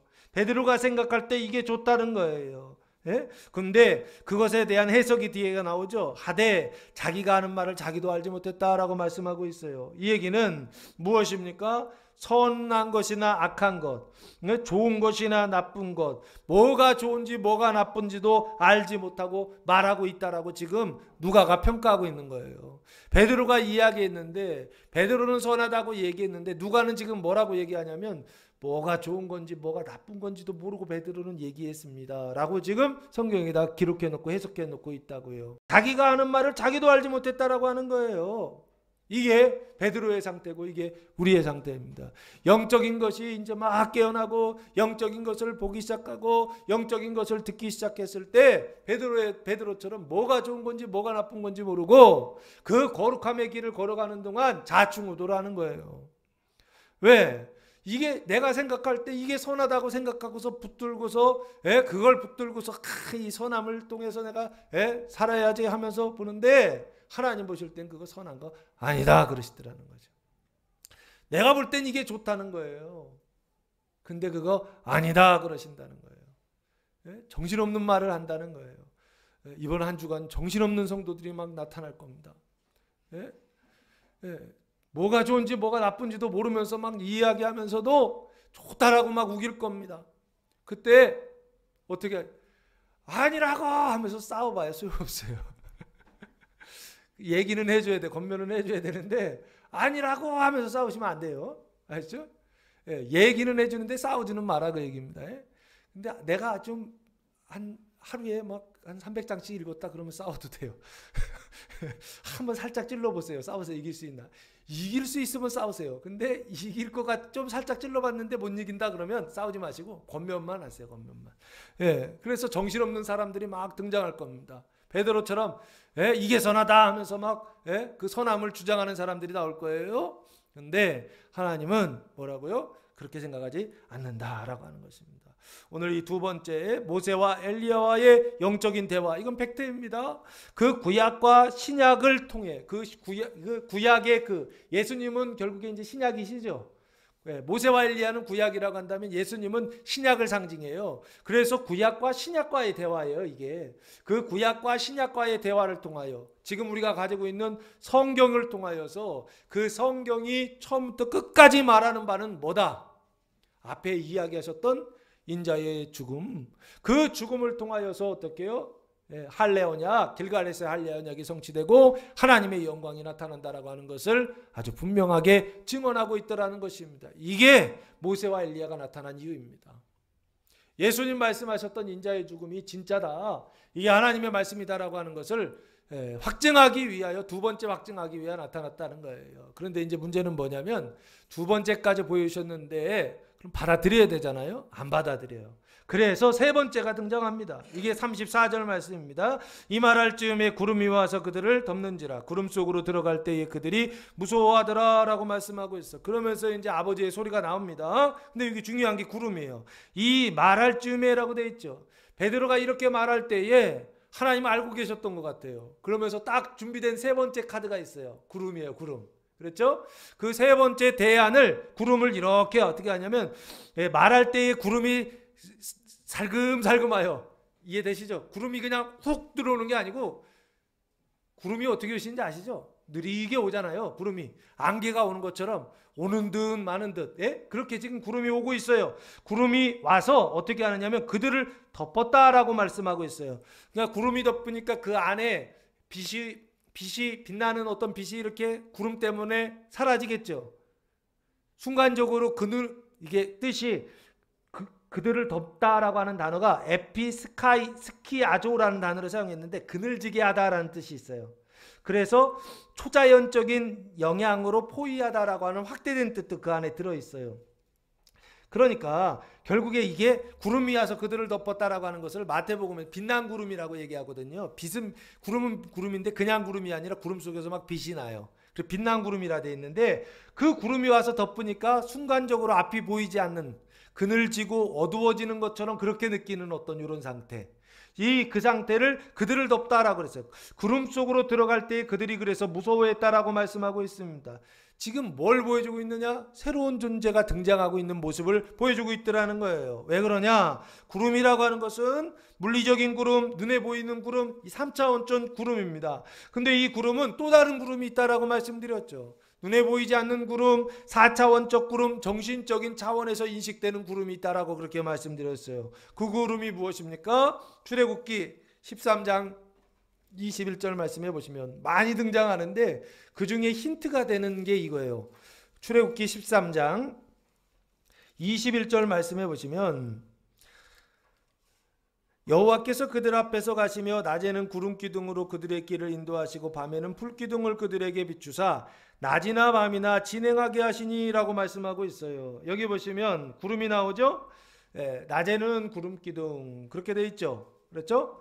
그리고 밤에는요 불기둥이라고 되어 있죠. 그렇죠? 기둥 두 개가 서 있는데 낮에는 구름 기둥으로 그늘을 만들어 주시고 사막 지역을 지나가야 되니까 밤에는 추우니까 불기둥으로 따뜻하게 해주시고 그래서 두 가지로 이스라엘을 인도하셨다 했는데 구름 기둥이 등장한단 말이에요. 이 구름이라고 하는 것이 뭐냐라고 했을 때 14장 49절 말씀해 보시면 홍해를 건너고 이제 그 바로의 군대가 뒤쫓아올 때에 그때 하나님께서 이스라엘을 보호하는 모습인데 출애굽기 14장 19절 말씀해 보시면 이스라엘 진 앞에 가던 하나님의 사자가 그들의 뒤로 옮겨가며 구름 기둥도 앞에서 그 뒤로 옮겼다라고 말씀하고 있죠. 이 지금 사자라고 등장돼 있죠. 지금 여기 보시면 하나님의 사자가 나오죠. 이 사자라고 하는 단어가 엔젤이에요. 엔젤. 말라크. 이게 천사예요. 천사. 그 하나님의 천사가 구름 속에 있다가 구름 앞에 있는 구름에 있다가 그 사자가 뒤로 갔더니 그 뒤에 쫓아오던 앞에 가던 구름도 그 사자를 쫓아서 뒤로 갔다 그 얘기예요.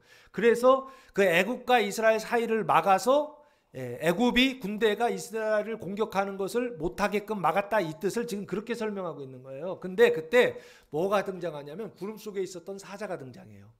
하나님의 천사가 등장해요. 그래서 이 구름은 빛나는 구름인데 눈으로 볼 때는 빛나는 구름인데 실제는 뭐냐면 빛나는 천사들이 때를 이루고 있어서 그 때를 이루고서 어떻게 하는 거예요? 마치 기둥처럼 서 있는 그 모습을 빛난 구름이라고 표현하고 있는 것이 아닌가라는, 그러니까 물리적인 현상으로 여기다 기록해 놓은 거예요. 근데 이게 영적인 현실은 뭐냐? 천사들이 천군 천사들이 때를 이루어서 그 앞에서 이스라엘을 인도하고 가고 있다가 뒤에 애국 군대가 쫓아오니까 거기 있었던 천사장급 되는 어떤 천사겠죠. 천사장이, 이스라엘의 천사장은 누구인가요? 미카엘이죠. 다니엘서의 12장에 보시면 이스라엘의 군주천사가 나오죠. 미카엘이 나오는데 아마 미카엘이 그 앞에 가다가 뒤로 가서 그 애굽 군대를 막고 있었던 것이 아닌가. 그때 앞에 있었던 그 천군 천사도 미카엘을 따라서 뒤로 가서 그 뒤에서 천사들이 막고 있는 것이죠. 그래서 이 구름은 결국에 뭘 얘기하느냐? 하나님의 사자요 천사들을 이야기할 때가 있다는 거예요. 그래서 시편 104편에 보시면 이것과 좀 비교해서 볼 수 있는 장면이 하나 나와요. 시편 140편 보시면 구름은 아니고 이번에는 바람입니다. 104편, 시편 104편 4절 말씀해 보시면 바람을 자기 사신으로 삼으시고 불꽃으로 자기 사역자를 삼으신다라고 말씀하고 있어요. 하나님이 바람을 자기 사신, 이 사신이라는 게 말라크, 엔젤, 천사예요. 하나님이 바람을 천사로 삼으신다라고 말씀하고 있어요. 그래서 바람을 천사로, 네바람 나오죠. 예언서에 보면 네바람 나오죠. 그 네바람도 결국에는 하나님의 천사요, 지금 하나님의 사자들이다 라고 그렇게 볼 수 있죠. 바람도 천사고 구름도 천사고, 이해되십니까?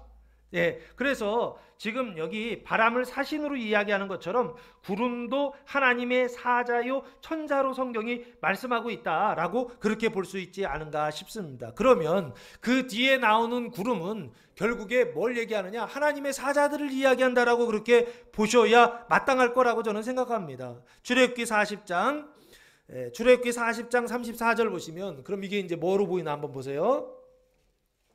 출애굽기 40장에 모세가 성막을 봉헌하고 나서 그 성막 안에 하나님의 영광이 충만하게 되는 그런 사건이 나오는데, 40장 34절 한번 보시면 구름이 회막에 덮이고 여호와의 영광이 성막에 충만하매라고 말씀하고 있죠. 이해되십니까? 성막 안에 영광이 충만했다는 건 하나님 자신이 들어오셨다는 뜻이고, 구름이 지금 회막을 덮었다라는 것은 하나님이 들어오시기 전에 먼저 뭐가부터 와요? 구름부터 온다는 얘기죠. 그래서 항상 구름이 등장해요. 시내산에서도 구름이 등장하고, 나중에 뒤에서도 보면 하나님이 임재하실 때는 항상 구름이 먼저 등장해요. 그러면 이 구름이 뭐로 보이기 시작해야 되냐면 천사들이구나. 하나님의 천사들이 먼저 와서 그 자리 정리하고, 그리고 하나님의 영광이 들어오는구나 라고 그렇게 볼 수 있을 것입니다. 그리고 나서 시편 18편 말씀해 보시면 재밌는 장면이 하나 나옵니다. 이게 이제 나중에 예수님께서 승천하시고 재림하실 때의 그 모습을 보여주고 있는데, 시편 18편 10절 말씀해 보시면 구름을 타고 다니시며 바람 날개를 타고 타고 높이 솟아 오르셨도다라고 말씀하고 있어요. 이 구름이 수랍들을 얘기하는 거예요. 천사당들을 얘기하는데, 그 구름을 타고 다니신다라고 되어 있죠. 이해되십니까? 아, 지금 구름을 타고 천사들을 타고 다니시는구나 되어 있죠. 그렇죠? 그래서 이 구름이라고 한다면 이렇게도 읽을 수 있죠. 구름을 타고 다니시는구나. 하나님이 구름을 타고 다니시는구나. 그러니까 우리가 볼 때는 구름 타고 다니시는 건데, 실제로는 천사들이 호위하고 다니는 것 같아요. 천사들이 그 주변에 때로 호위를 하고 다녀요. 그래서 마태복음 24장 30절이 이제 이렇게 보이셔야 돼요. 마태복음 24장 30절 보시면 마지막 때의 징조가 나와요. 그 마지막 때의 징조가 나올 때 예수님께서 예수님 재림 인자에 오는 것을 보리라 설명할 때 뭐라고 얘기하시냐면, 24장 30절 그때에 인자의 징조가 하늘에서 보이겠고 그때에 땅의 모든 족속들이 통곡하며 그들이 인자가 구름을 타고 능력과 큰 영광으로 오는 것을 보리라 라고 말씀하고 있죠. 그렇죠? 그게 구름을 타고라고 돼 있죠. 뭘 타고?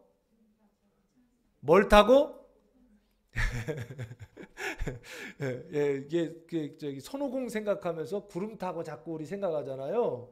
자꾸 환타지로 간다고요. 예수님이 구름 타고 오신다라고 그렇게 말씀한다고요. 근데 성경에서는 이 구름을 천사라고 그렇게 표현하고 있더라는 거예요. 그래서 결국에 구름 타고 오신다는 것은 천사들과 함께 오신다라고 그렇게 보시면 돼요. 그 천사가 뭐예요? 나중에 재림하실 때 천사는 하는 역할이 뭐예요? 추수꾼들이다라고 말씀하고 있죠. 예수님이 12위에서 그러잖아요. 그렇죠? 예. 추수꾼은 누구다? 천사들이다라고 말씀하고 있죠. 맞죠?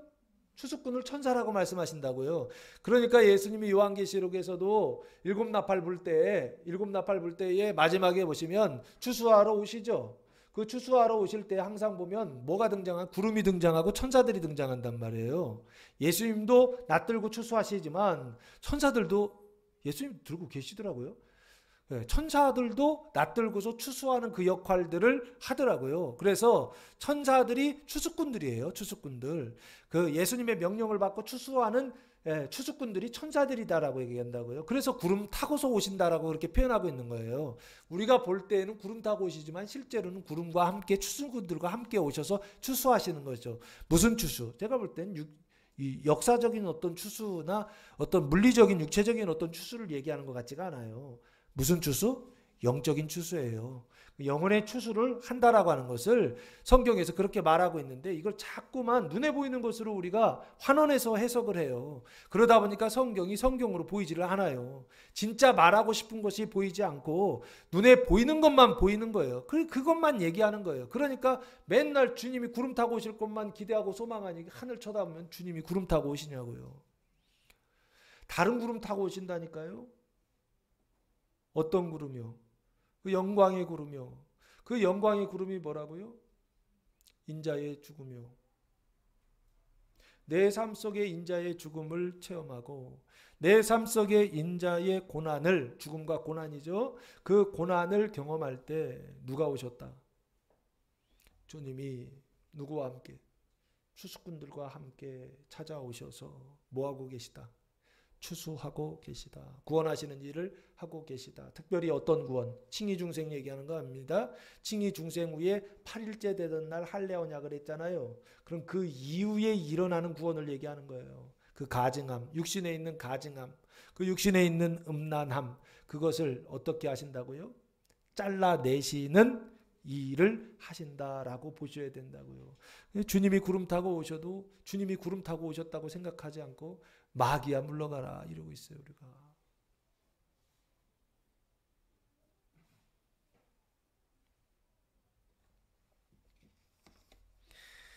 자, 그래서 요한계시록 14장 16절 말씀해 보시면 추수에 대한 얘기가 나와 있습니다.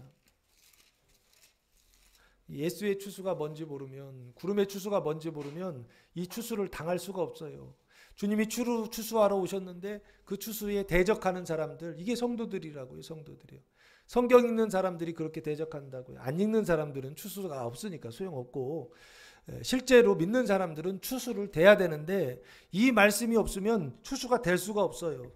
14장 16절 말씀해 보시면 구름 위에 앉으시니가 낮을 땅에 휘두르심에 땅의 곡식이 거두어지니라 라고 말씀하고 있죠. 예? 구름이 있죠?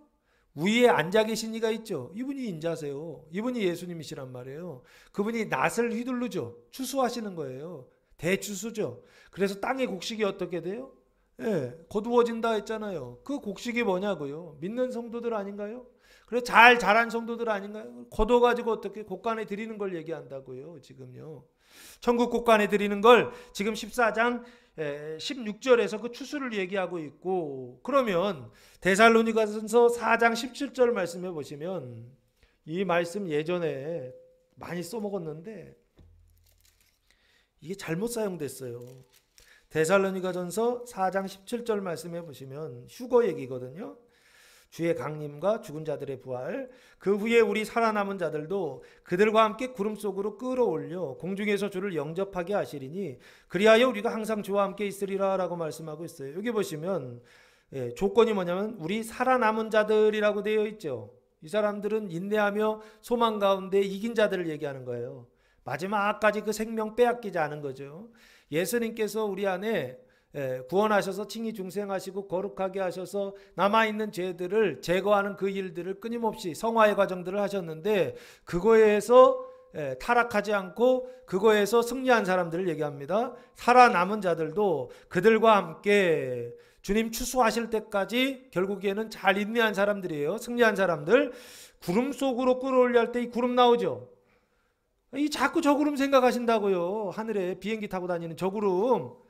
아이 거기로 올라간다고 생각한다고. 그러니까 예전에 ET라고 그래서 우주선 나와가지고서 우주선에서 빛을 쫙 쏘면 그 빛을 쫙 받아가지고 이렇게 올라가는 그런 영화도 있지 않았습니까? 이 유태인들이 만든 영화가 다 그래요. 왜? 눈에 보이는 게 전부인 줄 알았다고요. 사두개인들이 만들었을 거예요. 그 사람들이요. 눈에 보이는 올라가며 구름 속으로 올라간다고 했으니까 당연히 구름은 하늘에 있고 하늘에 있으니까 하늘에서 뭔가 나타나야 돼. 그러니까 ET 우주선이 이렇게 나타나가지고 동그란 우주선에서 빛을 이렇게 쫙 쏴주면 그 밑에서 사람들이 그 빛을 바라보고 하면서 이렇게 올라가잖아요. 지금도 그걸 바란다니까요. 지금도 그걸 소망하고 기다리고 있어요. 죽을 때까지 해봐요. 안 나온다니까요. 대대 자손 손손 다 해보세요. 안 된다니까요. 그 휴거 얘기하는 게 아니라고요. 여기서 휴거는 지금 여기는 지금 구름을 다른 구름으로 지금 사용하고 있다고요. 예? 그리고 그 구름 속에서 끌어올려 공중에서 주를 영접할 때 이 공중이라고 하는 단어가 있죠. 이게 하늘이잖아요, 하늘. 그죠? 주님이 가셨던 대로 다시 오실 것이다 그랬잖아요. 그때 구름 타고 올라가셨잖아요, 하늘로. 그 하늘이 자꾸 저 하늘이라고 생각한다고요. 우라노스를 얘기한다고요. 스카이가 아니라 헤븐을 얘기하고 있다고요. 이해되십니까? 눈에 보이는 하늘 얘기하는 게 아니라 눈에 보이지 않는 하늘을 얘기하고 있다고요. 그 하늘이 어디 있냐고요, 지금. 여기 있잖아요, 여기. 예, 우리의 마음속에 있다고요, 하늘이. 그럼 구름도 여기에서 경험하는 거라고요, 천사들. 우리 정신적인 차원에서, 푸시케의 차원에서, 우리 마음의 차원에서 인식하는 존재들을 뭐라고 표현했느냐면 천사들이라고 표현했던 거예요. 육신적으로는 천사들을 인식할 수가 없어요. 정신적으로 인식한다고요. 정신이 깨어 살아야 이게 인식되는 거예요. 그 영혼이 살아야 인식되는 거예요. 여기 그래서 다시 보시면 끌어올려 공중에서 영접하신다라고 돼 있죠. 그 공중에서 주님과 만나는 거예요. 영접하는 거예요. 영접해서 요한계시록 20장에 보면 천년왕국 나오죠. 주님과 함께 1000년 동안 왕노릇 한다고 돼 있었던 거예요. 그럼 그 1000년 동안 왕노릇 하는 건 뭐예요? 왕으로서 통치하는 거죠. 그 왕으로 통치하는 게 뭐냐고요? 다른 사람 구원하는 일에 힘쓰는 거라고요. 형제 구원하는 일을 1000년 동안 하는 거라고요. 그 1000년의 언약이 있다라고 그랬죠. 그 1000년의 언약은 누구다? 다윗의 언약이라고 말씀했던 거예요. BC 1050년에 활동했던 왕이 다윗이라고요. 다윗이요. 그래서 그 1000년, 예수님 오실 때까지 그 1000년이라고 하는 기간이 이스라엘의 구약에 언약되어 있다고요. 천년왕국은 형제구원, 역대기, 상하, 에스라, 니에미야, 에스더, 이 뒤에 나오는 그 언약의 내용이 다 천년왕국을 언약하고 있는 거라고요. 욥기, 시편, 잠언, 전도서, 아가까지가 천년왕국이고 이사야서부터는 천년왕국 이후의 얘기예요.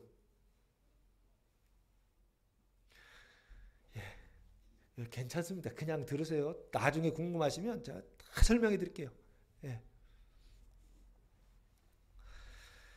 자, 그래서 여기 그의 말을 다시 오늘 본문으로 돌아오면 그러면 이 구름이라는 게 천사들을 얘기하고 그 구름 속으로 들어갈 때 그들이 무서워했다라고 돼 있죠. 그 신비로운 현상 때문에 경악했다라는 뜻이에요. 그때 구름 속에서 35절 소리가 납니다. 소리가 나서 이르되 이는 나의 아들 곧 택함을 받은 자니 너희는 그의 말을 들으라 하고 라고 말씀하고 있어요. 이는 예수죠. 예수가 나의 아들이라는 거예요. 그럼 나는 누굽니까? 아버지죠. 예수의 아버지가 누구냐고요? 하나님이시죠. 그 하나님을 한자로 성부 하나님이라고 하지 않습니까? 아버지를 성부 하나님이라고 하고 아들 하나님을 성자 하나님이라고 그러잖아요. 그래서 이 소리는 그럼 결국에 누구 소리예요? 아버지 하나님의 소리죠. 성부 하나님의 소리죠. 그 소리가 났다는 거예요. 내가 택한 자다라는 거예요. 하나님이 택한 자, 하나님이 선택한 자라는 거예요. 그러니까 이 사람은 보증이 돼야 안 돼요. 하나님이 보증이 되신다라는 거죠. 그러니까 너희는 뭘 하라는 거냐면 그의 말을 좀 들어라 라고 말씀하시죠. 이 얘기는 무슨 얘기요? 지금 들어라 이놈들아 이거죠. 아이 제발 좀 들어라. 야 얼굴을 보고 좀 들어라. 모세와 엘리야 신약과 구약의 그 대화를 통해서도 좀 들어라. 예 이놈들아 그래도 한다면 내 얘기라도 좀 듣고서 좀 들어라 이놈들아. 이 얘기 아닌가요? 아시겠어요? 당최 듣지 않아요. 누가? 베드로와 요한과 야곱이 당최 듣지 않아요. 누가? 이렇게 하셔야죠. 내가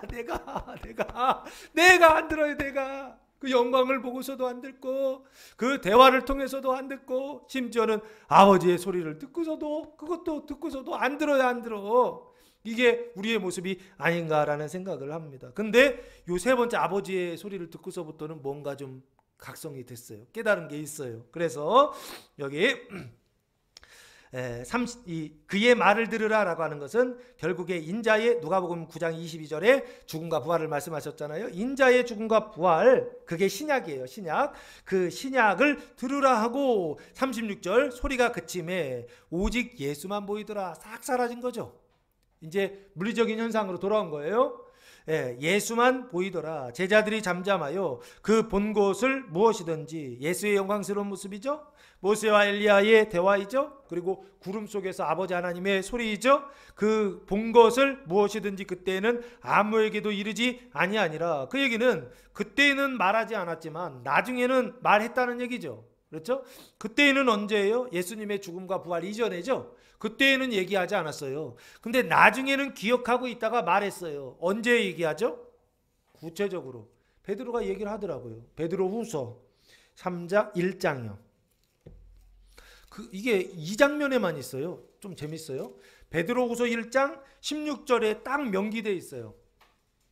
베드로 후서 1장 16절 보시면 우리 주 예수 그리스도의 능력과 강림하심을 너희에게 알게 한 것이 교묘히 만든 이야기를 따른 것이 아니요 우리는 그의 크신 위엄을 친히 본 자라 하면서 그리스도의 강림을 지금 얘기하고 싶은 거예요. 그러면서 그 뒤에 그걸 논증할 때 뭘 논증하냐면 이것 때문에 증거다라는 거예요. 17절 지극히 큰 영광 중에서 이러한 소리가 그에게 나기를 이는 내 사랑하는 아들이요 내 기뻐하는 자라 하실 때에 그가 하나님 아버지께 존귀와 영광을 받으셨느니라. 이 사건이 17절 사건이 변화산 사건이에요.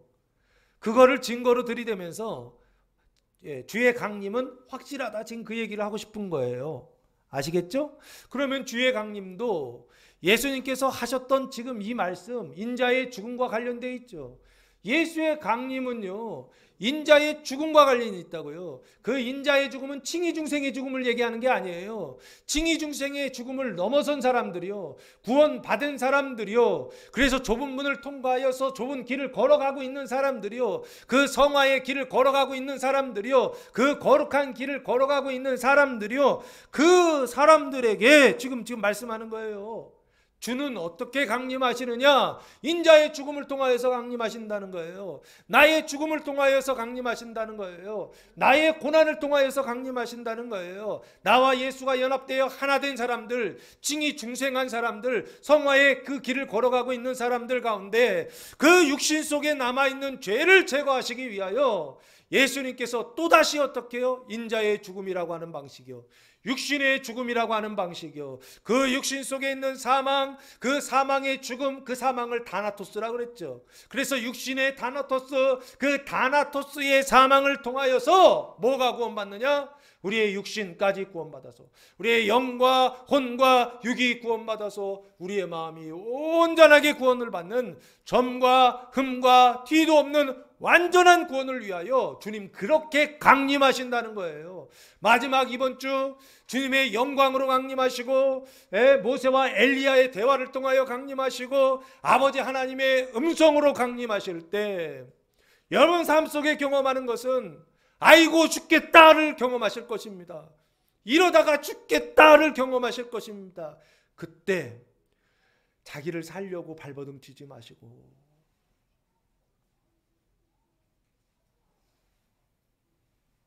주님과 함께 죽고 주님과 함께 사는 경험을 통하여 여러분의 육신이 사망에서 완전히 구원을 받는 그 음란함과 그 폭력과 그 게으름과 그 나태와 그 모든 더러운 것들로부터 구원을 받는 해방되는 엑소도스 탈출하는 마지막 한 주간 되시기를 예수님의 이름으로 축복합니다. 축원합니다. 기도하겠습니다. 사랑과 은혜가 풍성하신 아버지 하나님 감사와 찬송과 영광을 올려드립니다. 이번 주간 육신의 죄가 의로 구원을 받는 할례 언약의 성취 예수 영광의 복음이 선포될 때 믿고 따름으로 우리 육신 가운데 하나님 나라의 영광을 나타내며 살아가는 복 있는 성도들 되게 하옵소서. 이제는 우리 주 예수 그리스도의 은혜와 하나님 아버지의 무한하신 사랑하심과 성령의 교통하심이 사랑하는 성도들 머리 위에와 가정 위에와 교회 위에 이제로부터 영원토록 함께 하시기를 간절히 축원하옵나이다. 아멘.